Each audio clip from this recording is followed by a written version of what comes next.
To trading the close on this Tuesday, I'm Toni Valliere with Verified Investing, and here's what's making headlines today.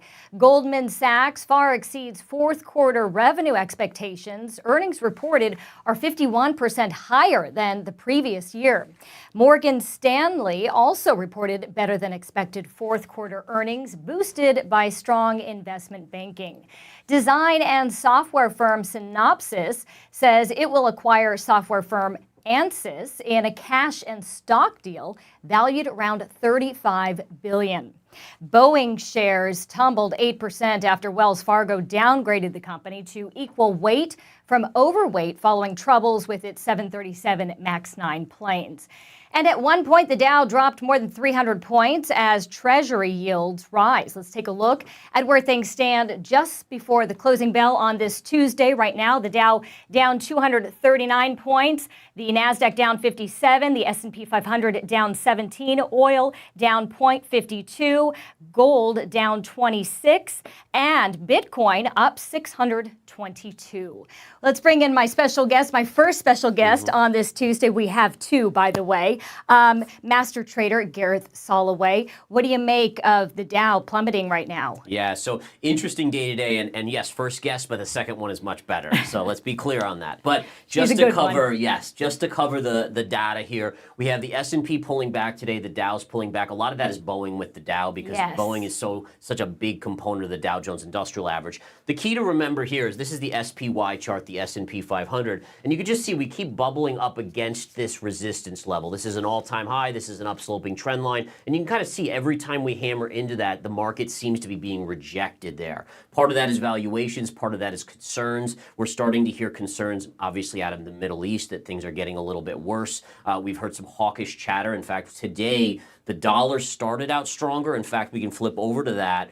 We then saw the dollar fade a little bit and then roar back after Federal Reserve President Waller made some hawkish comments. And so you can see, again, dollar big green candle today off of this bullish pattern. So the dollar kind of was telling us it was going to have that move up. It did have that move up, and the markets don't like higher yields today and higher dollar.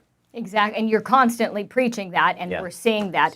Some of the big market movers include Goldman Sachs, as we mentioned, Morgan Stanley, Tesla, and of course, Boeing. What else have you been following today? Yeah, so I'm getting excited about this Boeing chart, guys. So if you look at this, so number one, just from about 3 weeks ago, the stock is down 25%. So as a blue chip, I look at opportunities like this. So as it's coming down, we start to get close to major technical levels. If we zoom out on this chart right here, we can see that there's a trend line going all the way back here, right? So back to these lows all along here, all in here, right through this midpoint, right to a gap fill, and it's coming in right here. And then we have another upsloping trend line through this base coming in here. So the idea here is that you're getting to a point where probably fear and panic has gotten a little bit overdone, and you're now coming into technical support. So I'm not saying it can't go a little bit lower to these lines, but I'm starting to nibble myself on this play. And again, that gets me excited, right? I mean, it's opportunity, right? From craziness comes opportunity to make money. Yes, and all your hard work comes into play. Right. You know how to follow these. So about a week after the ETFs were approved for Bitcoin, what are we seeing with its movement on its chart? Yeah, so Bitcoin, we know, had that pop. It was kind of right when that news came out, popped into resistance here.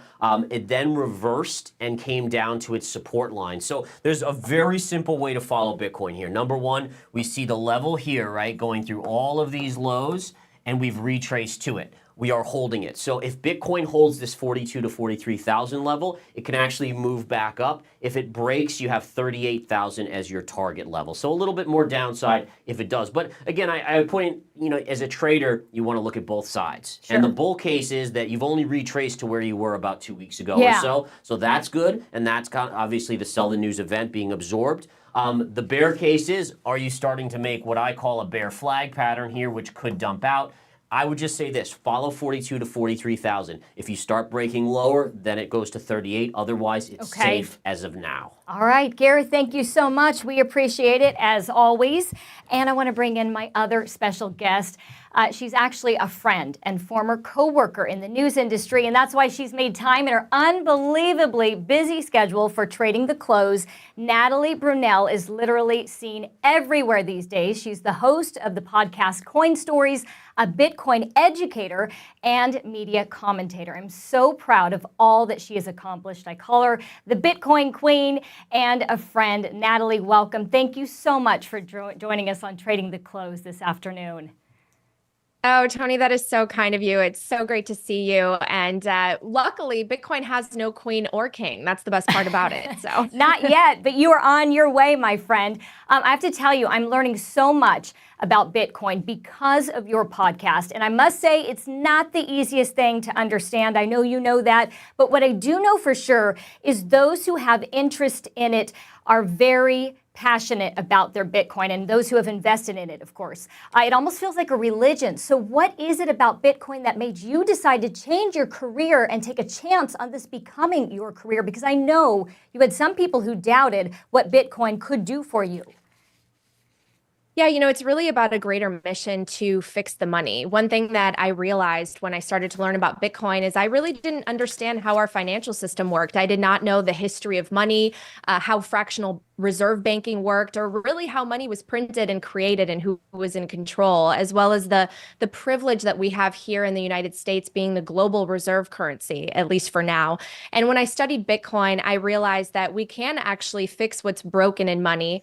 Our money is defective both as a store of value. It does not hold on to its purchasing power so that we can plan for the future, and also as a payment rail. We have all these intermediaries, and you can't really make a meaningful payment today without involving a third party like a bank or a central bank, and every middleman takes a cut along the way, as well as monitors your transactions. So Bitcoin fixes a lot of these issues, and that's why I'm so passionate about it, because I really think that we're at a place in our country where we've sort of lost the American dream, and Bitcoin is American dream technology. It really is.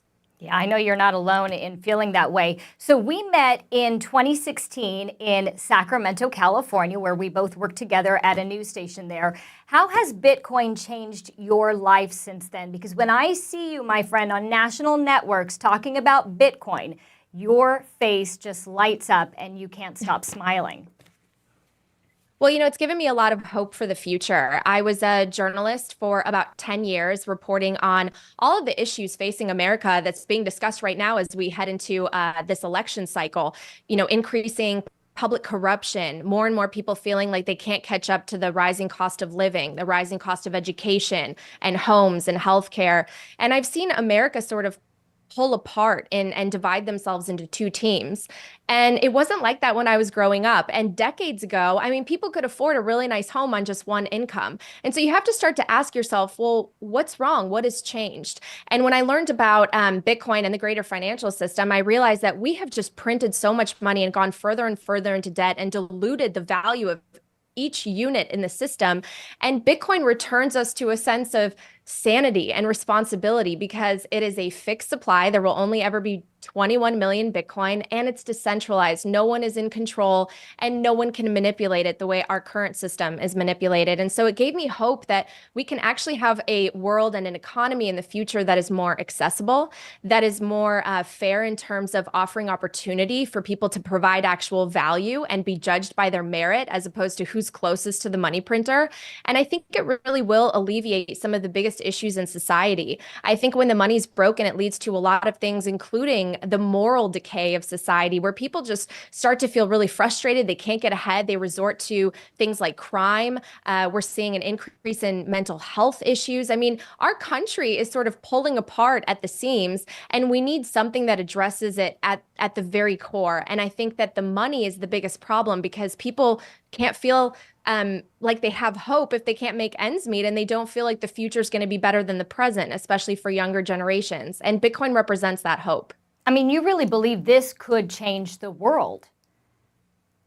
Yeah, I mean, I see it as transformative as the internet was for communication and how we send information. Think about it. I mean, the internet has no headquarters, it has no one in control, there's no president, there's no official language. It's code, it's software. And so Bitcoin is really the internet of money. It has no central point of failure. There's no one in control. There's no country where it's based. There's no one that has a special advantage. And that's what's really special about Bitcoin is it creates an opportunity to have money over IP, remove the intermediaries that take those cuts and monitor and surveil everything you're doing, but also introduce a system once again where we have a finite cap that can't be inflated away and away as governments want to spend more and more. The closest thing we've had to that is gold, but gold you can actually produce and mine more of. And right now it's pretty centralized in the vaults of central banks, and it's very difficult to audit or transport. So you have this opportunity to have digital gold, and you can send it anywhere in the world at, pennies on the dollar, and it allows you to save for your future. It's the best performing asset of the last decade. The best performing investment that you could have made in this last decade is Bitcoin. It really is fascinating. I actually first learned about Bitcoin from a guy that I sat next to on an airplane in 2017. And I still didn't quite understand it after that conversation, but I was very interested. So I called my broker. He told me it was just too complicated. So we didn't bother with it. Well, he's no longer my broker, by the way. It's been about a week since the ETFs started trading. What kind of impact do you see the ETFs having on Bitcoin in the long run? Well, speaking of your broker, I mean, he wasn't incentivized to tell you about Bitcoin, whether he knew about it or not. And now there is an incentive because it's now wrapped in this traditional security. It is now a spot Bitcoin ETF, which is going to track the underlying price. There are 11 issuers that got the green light from the SEC. And I think people overestimated a little bit what it was going to do in the short run because it has been very volatile. As you pointed out just a few minutes ago, the price actually took a dip after the spot Bitcoin ETF approval. But I think people are underestimating what this is going to do in the long run because more and more assets and capital are going to flow into this asset class. Larry Fink was just on CNBC talking about how this is an asset class that protects you and offers a lot of what gold has offered investors for many, many centuries. And I think that in the future, everybody is going to have at least a portion of their portfolio allocated to Bitcoin. And the spot Bitcoin ETF just provides a more accessible, easy, one-click way to do it. However, I obviously, being a Bitcoin educator, urge people to study. It's not as difficult as you might think when you first encounter it. And I do recommend that people actually buy spot Bitcoin and self-custody it because that is the way to be the most free, the most self-sovereign, and have an asset that really can't be seized or confiscated in any way. You recently interviewed SEC Commissioner Hester Peirce on your podcast. You asked her a little bit of everything, including about the ETF approval, what took so long, also about the security breach with the unauthorized tweet. Were there any answers that surprised you, and not just about those topics? And no, she was really, really fascinating. And what I love about her responses is she's very thoughtful and very measured, and she has clearly done her homework. She really understands this space. And I think that if you're going to regulate a space, you really need to understand the technology. And we've seen other commissioners and other members of the staff at the SEC have so much resistance to this very disruptive and very empowering technology that will help a lot of people economically. It was bizarre, as she pointed out, that there were so many denials for reasons that don't make any sense, especially given that futures ETFs were approved. And so this was a long time coming, and I really appreciate the time that Commissioner Peirce took because it would be great to have more leaders like her who clearly understand this space and why it's so important to a lot of investors. Yeah, I thought it was a fantastic interview, and she didn't give you answers that you would truly expect. So make sure you check that out on Coin Stories. Natalie, what price do you see Bitcoin reaching by the end of this year? Do you like to predict that? I know you ask people that you're interviewing that question. It's funny. I heard Gareth saying earlier we could pull back to 38, and I'm sitting here now totally a true blue Bitcoiner because I'm like, yes, please pull back because I get cheaper Satoshis if it goes down below 40 again.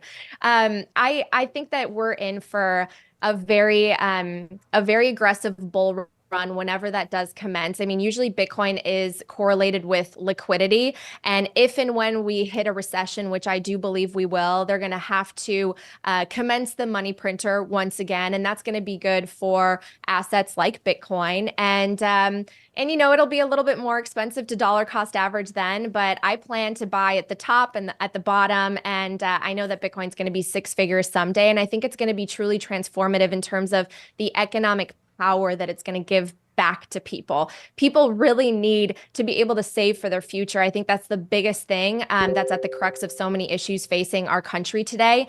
And I think Bitcoin will help us solve a lot of those problems. But first, people have to learn about it. Exactly. So I wonder, do you day trade or swing trade Bitcoin, or you just hodl? No, I do not trade it. I don't advocate trading it. I just hold. I dollar cost average. I put in actually the equivalent of what I might spend on a coffee or a meal every single day. And that gives me a nice cost basis at the end of the year because I buy every dip and I buy all along the way. I love it. Okay, that's good to hear. Is the halving the next big event for Bitcoin? And what exactly will this mean for Bitcoin investors? Yeah, so usually at least about 6 months after a halving is when we hit a new all-time high price. Now, past performance is not a guarantee of future performance, but usually those 4-year cycles prove to be very appreciative for Bitcoin, especially in the long run. And so, yes, we're going to have a halving sometime around April. And so the issuance is going to be cut in half. 900 Bitcoin are mined every single day right now. That's going to be cut down to 450. So it is a bit of a supply shock. Now, a lot of people would argue that that's already priced in because we know exactly when it's going to happen. But usually, again, a couple months out, there is a general price increase that we see in Bitcoin. Last time that high went to 69,000. I know a lot of people thought it would get to six figures during the last bull run. And I think it would be pretty difficult not to see a six-figure Bitcoin in the next year or two, especially given that we do have these new rails like the spot Bitcoin ETFs. And in the next year, we're also having the FASB rules go into effect where more and more corporations are going to be able to put Bitcoin on the balance sheet because they're going to be able to mark it up and not just mark it down if the price increases and decreases. You travel the world teaching people about Bitcoin. So what are some of the most common questions that you are asked? It really depends. I see a really interesting divergence of use cases when it comes to East versus West, or the West and the developing world and the global South.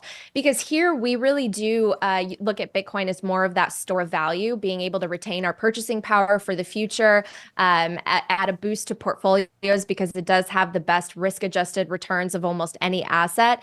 Whereas in the global South and in other parts of the world and in developing countries, it's really used as more of an inflation hedge because they have far worse inflation than we do here. Some of those currencies, including the Argentine peso, in Lebanon and in other nations, they're experiencing hyperinflation of more than 100%. So they really need Bitcoin, and it's not as volatile. So they use it more as a medium of exchange and something that retains their current their fiat currency's purchasing power in the short term. Whereas in the West, I feel like it really is that long-term savings account that you don't want to touch for the next 4, 5, or 10 years even. And I think East is going to meet West at some point. I think the developing world and the use case as a medium of exchange. And as in those circular economies, including in El Salvador, where I had the opportunity to travel, that's going to meet where in the West, we really see it as this long-term savings account. And that's really empowering too, because Bitcoin's accessible to literally 8 billion people around the world. Anyone who has a phone can connect to the Bitcoin network. Even if they don't have a smartphone, they can connect via SMS. And that's really going to be an incredible use case in terms of allowing people who have never had a bank account to be able to save at times for the first time in their entire lives. I had one woman on my show once from Afghanistan who told me that women are not allowed to have bank accounts where she was from. And now with Bitcoin, well, Bitcoin doesn't care if you're a man or a woman, doesn't care if you're old, rich, poor, whatever. It's accessible to everyone. And so I think really it's going to be the most economically empowering tool of our generation. That leads right into my next question. I was going to ask you, is it truly for everyone, even those close to retirement? Absolutely. In fact, I've been on a show where it's specifically a boomer who's talking to his audience of fellow boomers saying that Bitcoin is the best investment that you can make. Now, obviously, for someone who is about to retire, maybe their whole portfolio is not Bitcoin and they're a little bit more conservative. But the Sharpe ratio is so high with Bitcoin that, again, those risk-adjusted returns help to boost even the most conservative portfolios that maybe are traditionally 60-40. Now, for a younger person, I know some people who are 90% plus in Bitcoin, and I think that is a risk that is worth it, especially if you understand the technology and have done your homework. But I'm not here to tell someone what percentage is right for their portfolio. I think younger people definitely should have a healthier amount of Bitcoin. Whereas if you're more ready for retirement, you don't want something that is as volatile in the short term, then I understand if your percentage is a little bit less. What do you tell people who still just don't trust Bitcoin? I would say that they don't understand it. I think that so many people are doubtful or skeptical of new technologies when they come out. And if we look at history, we can see that with everything from the internet. People compared it to being no more influential than a fax machine. I believe that was Paul Krugman, the economist, Nobel Prize winner, by the way, who said that about the internet. People thought it would be a passing fad. People were afraid that airplanes would never fly when electricity came to homes in place of candlelight. A lot of people are resistant to new technologies, and I just urge them to take the time to study, because I think a lot of us can at least remember in the early 90s when the internet was starting to take hold and we all had our first accounts maybe on AOL. Yep. We did not realize how much it would not only transform how we talk to one another, but also how media works, how business is conducted. Most of us are ordering our packages all online, and money is going to be transformed digitally as well. Most of us already use electronic dollars, but this is going to introduce a system that is completely trustless, borderless, permissionless, and allow you the opportunity to save because, again, it is a scarce asset. You bring up some really great points. So for those who do want to learn about Bitcoin, what's the most straightforward, simplest way to start besides listening to your podcast and starting at the very first interview? Well, I'm going to be actually putting out some 101 content because I do anticipate that as we move into the next bull market, there are going to be a lot of newcomers who are maybe they were skeptical in the past, but they really do want to take the time to learn and understand this technology. So I hope that they will check out that work when it comes out in the next couple of months. But my favorite starting point is a book called The Bitcoin Standard. That is what started my journey. It's by Dr. Saifedean Ammous, who's a brilliant economist. He has a website with courses online, Saifedean.com. His book, Bitcoin Standard, was transformative for me, so I highly recommend that as well. So on your podcast, you have so many incredible interviews with everybody who is anybody in this space and even beyond. Now, I haven't listened to them all yet. I am working on that. But my favorite so far was actually your very first interview with Peter McCormick, the host of What Bitcoin Did podcast. He has a fascinating story. So I'm curious to know, what are some of your favorite guests? Well, thank you so much. I mean, it's crazy to look back. I just hit my 200th episode last week. And one thing that I love to do is I love to get people's origin stories, because when I was learning about Bitcoin, I heard basically the same thing from everyone, regardless of what their backgrounds were. They had conviction in Bitcoin. They believed it was the future.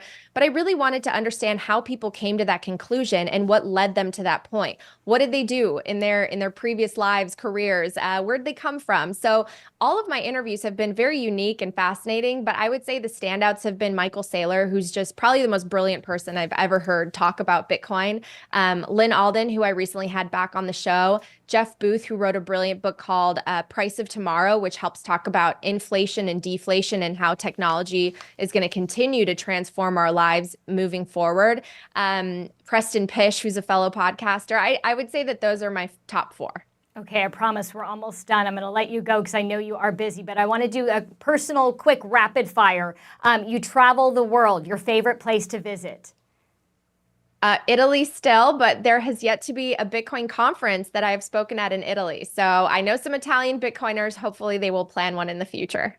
I love Italy. You can't go wrong there, and you can't go wrong with the food. I know you cook, and I always say never trust a skinny chef, but your food looks so good. What's your favorite meal to make? Well, I cook a lot of Italian food because I used to live in Italy, but I'm Polish. So the majority of the food I cook is actually Polish. How do you unwind and relax? Well, I do like to cook, but this is going to sound so nerdy, but I love reading economics books. So I read as much as I can. Some of them I've read multiple times. I never did this when I was working as a news reporter in Sacramento. I was focused on all the different, I don't know, issues we were covering at the station that we were both at. I didn't know that I had this secret burning passion for economic theory, Toni. So if you have any economics books you want to send my way or your viewers, I'm always up for it. I especially love the Austrian economists. I love it. And I'm following you. I've got to catch up to you with that book reading. Cats or dogs? Dogs. Beach or the mountains? I have a new puppy. I Yeah. know we need to have her make an appearance. Beach or the mountains? The beach. Yeah, definitely then- the beach. I recently moved to St. Louis. I was part of the California Exodus, and Yes. I'm missing the weather, but I like it here. Yeah, I'm sure it's quite chilly. Last question, beer or wine? I would say wine. Yeah. Red or white? Red. A nice Brunello. A nice Brunello matches the last name. All right, can Holly come by? I don't know if that's possible. Yes, I'd yes. love to see her face. It is your new puppy, your little wiener dog. And I know you've been wanting a dog for so long. She is precious. Oh my gosh. Natalie, how can people get in contact with you? How can they follow you? What other projects do you have coming up? Well, thank you so much. Holly, by the way, is a Bitcoiner, but she doesn't know it. I host a podcast called Coin Stories. It's on YouTube and X and every podcasting platform. And I'm also very active on X. I share a lot of Bitcoin information, and I have a newsletter, nataliebrunell.substack.com. So I hope you check it out. I don't know how you have much of a life outside of this, but obviously you make time for Holly. I'm so, so thankful for your time, Natalie. When you get a chance, please come visit. Come down to Florida. Come here, make a live appearance on Training the Close, and Holly is welcome as well. I wish you would all love the that. best. I need the sunshine. Thanks for having me, Toni. Yeah, especially being in St. Louis. I know. All the best to you. Thank you again. And that does it for Trading the Close on this Tuesday. Thank you so much for watching. Make it a great rest of the day. We'll see you tomorrow.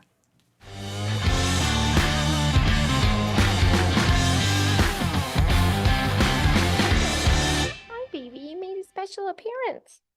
Yeah. Oh, got the yawn. You yawn. Are you just the sweetest? Are you just the sweetest?